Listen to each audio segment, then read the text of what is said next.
कैसे हो खेला लइकावा तारा होइत त जनता कैसे हो खेला लइकावा ये सैया तारा होइत त जनता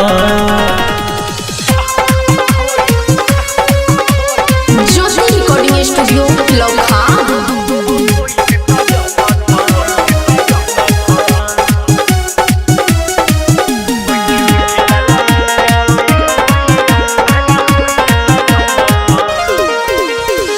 ओठो में उठरो जबोरता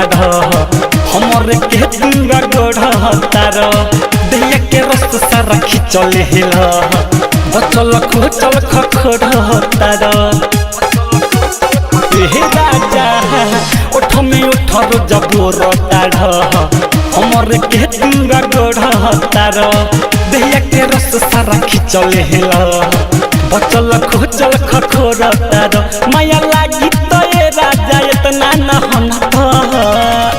कैसे हो खेला लइकावा तारा होइत त जनता कैसे हो खेला लइकावा हे राजा तारा होइत त जनता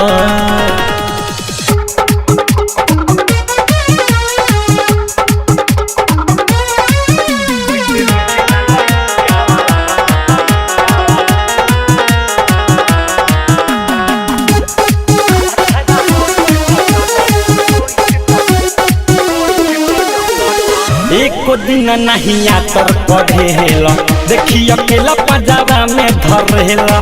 कहेला अब की लइका न रही मजा मरेला ऊपर तू चढ़ेला राजा एको दिन नहीं आतर कढ़ेला देखी अकेला पजावा में धरेला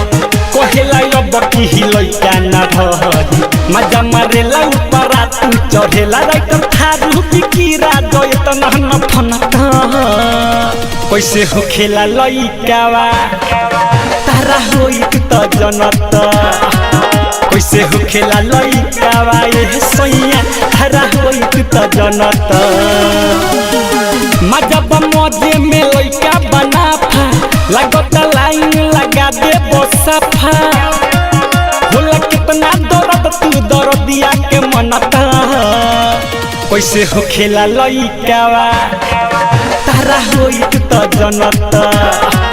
कैसे हो खेला लइकावा ये सैया तारा होइत त जनता ज्योति रिकॉर्डिंग स्टूडियो लौखा।